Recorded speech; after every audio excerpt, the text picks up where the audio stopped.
कविवर्य कुसुमाग्रज यांच्या जन्मदिनाचं औचित्य साधून मराठी भाषा गौरव दिन राज्यात दरवर्षी 27 फेब्रुवारी रोजी साजरा केला जातो।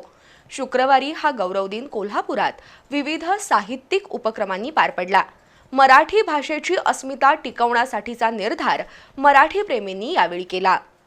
कोल्हापुरातील शाश्वत प्रतिष्ठानच्या वतीनं मराठी राजभाषा गौरव दिन साजरा करण्यात आला। ज्येष्ठ समीक्षक आणि साहित्य अकादमी पुरस्कार प्राप्त लेखक डॉक्टर रवींद्र ठाकूर यांचा सत्कार शिवाजी विद्यापीठ व्यवस्थापन समितीचे संचालक सिद्धार्थ शिंदे यांच्या हस्ते आणि रवींद्र मोरे यांच्या उपस्थितीत करण्यात आला।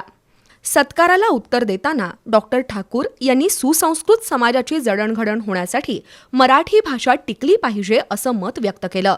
तर मराठी भाषेचं महत्त्व वाढवण्यासाठी घरोघरी वाचन संस्कृती जपली जावी अशी अपेक्षा मोरे यांनी व्यक्त केली।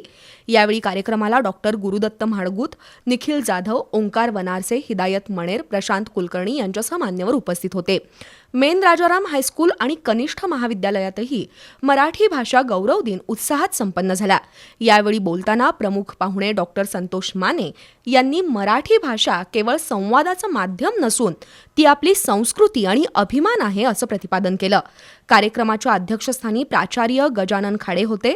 त्यांनी सोशल मीडियाच्या जमान्यात भाषा संस्कृतीचा लांबण दिवा अखंडपणे तेवत ठेवूया असं आवाहन केलं। प्राध्यापिका सुषमा पाटील यांनी कार्यक्रमाचा हेतू आणि मराठीचं महत्त्व विशद केलं। यावेळी विद्यार्थ्यांनी मराठी भाषेची सद्यस्थिती या विषयावर पत्रलेखन करून कवी कुसुमाग्रज, विवा शिरवाडकर यांच्याप्रती आपल्या भावना व्यक्त केल्या।